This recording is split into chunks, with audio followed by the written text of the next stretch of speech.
So Polyplexus is a recognition that in the last 20 years, the world has changed, and it's changed in a very fundamental way.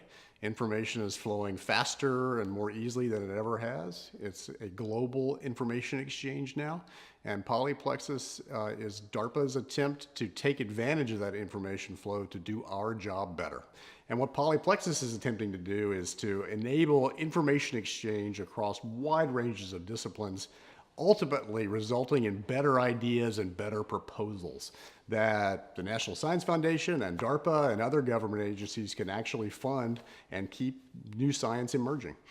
So what is novel about Polyplexus is we're leveraging modern communications. And when I talk about modern communications, I'm talking about things like Facebook and Instagram and Twitter. And we're using that and applying those very rapid and low barrier to entry communication technologies to dissemination of scientific results. And so what's new in Polyplexus is this ability to understand information from a broad range of scientific disciplines. If I'm a researcher, there's so much research information coming out from the global research community that I'm really only able to understand a tiny sliver of it that's around my discipline. And what Polyplexus is trying to do is enable people to understand a much broader range of literature, much broader range of information, and apply all those new learnings into their specialty. Well, one of the things we'd like Polyplexus to turn into is a place where every scientist pops on it every day or so for 5 minutes to see what the areas of activity are.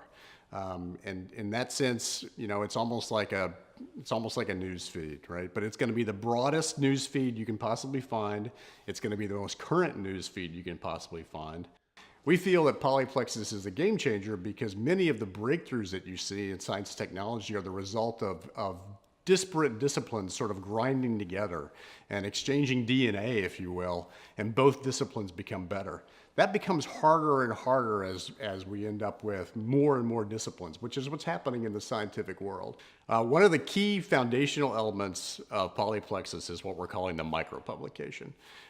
We've been accused of creating Twitter for scientists, and that's sort of what a micropublication is. The fundamental element of science and technology information exchange is the technical paper.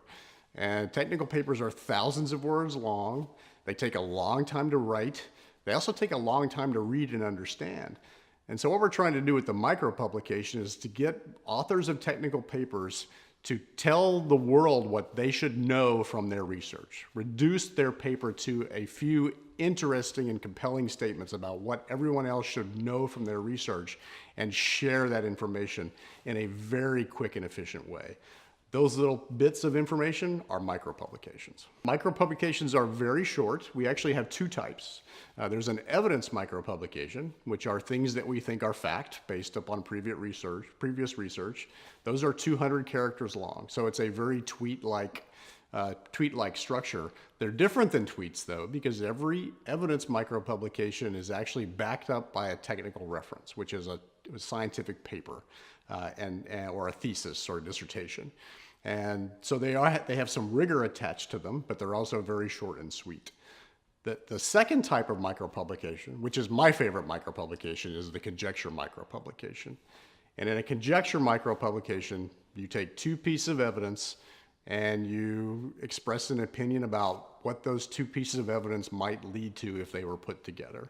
And that's where the interesting, fun, creative, and actually competitive part of the process comes into play, because that's where ideas start. There is a unique aspect to Polyplexus where the evidence micropublications are about the past and the conjecture micropublications are about the future. And I'm not aware of any other information source where I can quickly get on, surf through the information, and get a sense for things that have already happened combined with where those things might lead.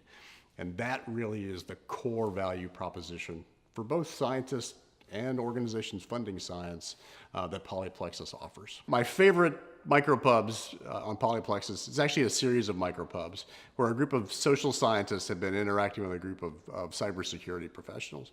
I don't think that conversation would have happened anywhere other than Polyplexus, but I think the cybersecurity people are gaining a better appreciation for behaviorally why people do the things they do to violate cybersecurity norms. And I think the social scientists are getting a great appreciation for what sort of nefarious things that technology enables. So I think it's been great for both communities. And again, I don't think this would have happened without Polyplexus. One element of Polyplexus is a game. And the game is about how well does your conjecture spread. And if you create a conjecture micropublication, which is basically a small little sliver of an idea, and you use a bunch of jargon to express that conjecture micropublication, it's not going to spread because people aren't going to understand it. So we are really trying to get people to express themselves in a way that a broad spectrum of the scientific community will understand them. And if we do that, that will actually, a side effect of that will be to accelerate the creation of interesting ideas, accelerate the creation of fundable ideas, and accelerate science development in general. If you're a university researcher and you want to do your job as best as you can do it, Polyplexus is an enabler for that. It allows you to put the best ideas forward to funding agencies to support your research. If you're a program manager at DARPA or other government funding agencies, Polyplexus allows you to mine the best ideas possible. And one of the fundamental things that's changed really over about the last 40 years is the United States used to be the unquestioned science and technology leader in the world. And in the last decade or so, much of the rest of the world has actually risen to the point where they are very competitive with us. And we need ways of maintaining technology competitiveness. And this is one of the ways that I see for doing that. So it's an economic security issue to me. It's also a national security issue to me. And it's also a productivity issue for our United States research and development community. The world is not going to become a less competitive place. It's going to become a more competitive place. And if we in the United States science and technology community become complacent and believe that it is our birthright that we're going to have the best technology, that's the fastest way to lose. There's an element of Polyplexus that essentially gives researchers the ability to advertise the research that they do. Advertising helps them in a number of ways. It lets other people, basically it lets other people know what they're doing, so other people can take advantage of their research. It also allows other people to reference the papers that they write in a much more broad and efficient way. That turns out is hugely important for an academic. We also have people on the research sponsor side. We're working with government right now. We're going to be working with private industry in the very near future, and both organizations need the ability to fund and foster research where they have challenges and problems. To me, the fun part of Polyplexus is popping on the platform, reading all the micropubs from yesterday, and reading an interesting new piece of learning from social science and anthropology and electrical engineering and cybersecurity. And those are things I would not be exposed to in my normal reading, because there's just no stream of new learning that has that breadth. The broader Polyplexus gets, the more valuable it gets, because it's really all about exposing people across the science and technology spectrum to information from across the science and technology spectrum. And the goal is to turn that cross-pollination into better research proposals, better science and technology, which actually helps us all. DARPA is looking at funding 4 projects out of Polyplexus this year, 2018. That may ramp up to about 10 in 2019 and about 20 in 2020. And so the idea is, DARPA thinks this is important for the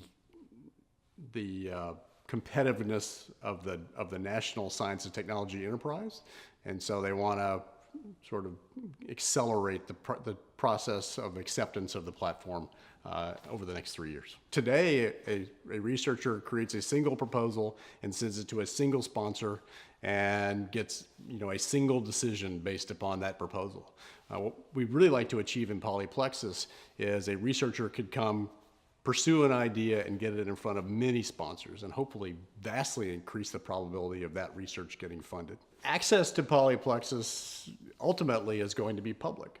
And we hope that anyone who has something to contribute to the conversation, to the advancing conversation, will participate in the environment. Frequently successful software platforms like this end up getting used in a different way than their designers intended them to get used.